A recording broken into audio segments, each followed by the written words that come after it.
Wallace Wally Amos Jr. was born July 1st, 1936 in Tallahassee, Florida. When his parents divorced, he was sent to Manhattan, New York to live with his aunt at the age of 12.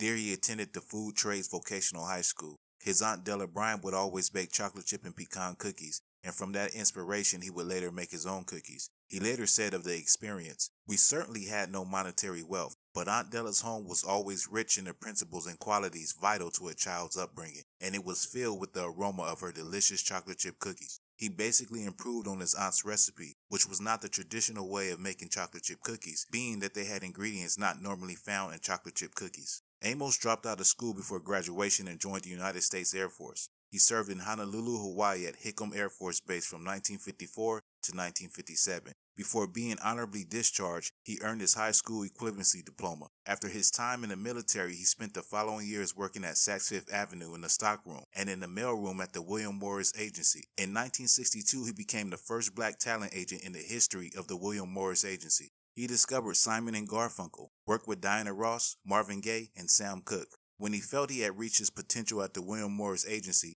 he formed his own theatrical management agency. He then moved his family to the West Coast, taking up the hobby of making cookies on the weekend. Baking cookies relaxed him and reminded him of his childhood with Aunt Della. Soon the entertainment business got old and he decided to get out of it. A friend suggested he should open a store and sell his cookies because they were that good. He came up with the idea of being an entertainment personality to sell his cookies, promoting himself through smiles and positivity. He was able to start his business with the help of a $25,000 loan from investors such as Marvin Gaye, Bill Cosby, and Helen Reddy. In March of 1975, he officially opened a store, the famous Amos Chocolate Chip Cookie Store on Sunset Boulevard in Hollywood, California. The company quickly expanded, having good success, and soon after, famous Amos cookies could be found on grocery store shelves across the nation. He became well known for his outgoing and positive personality. He dedicated his efforts to Literacy Volunteers of America, where he served as their national spokesperson from 1979 to 2002. As a literary advocate, Amos used his well-known name to support educational causes and serves on the boards of National Center for Family Literacy,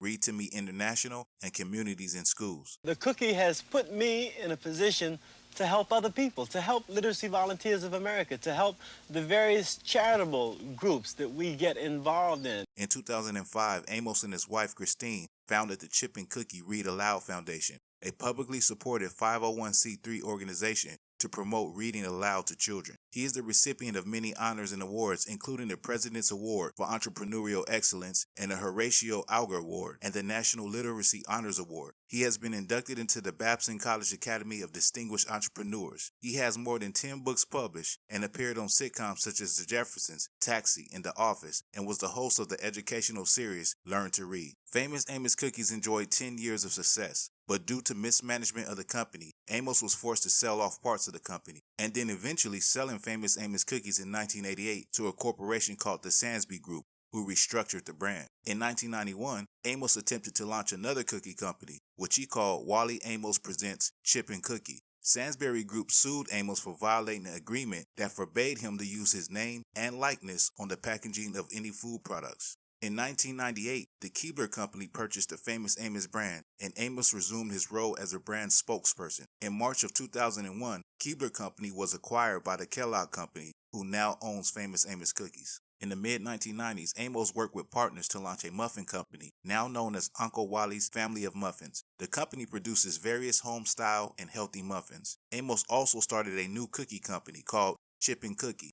In 2016, he appeared on the show Shark Tank, pitching his latest idea, Cookie Kahuna. No one was interested in investing, and he left the show without a deal.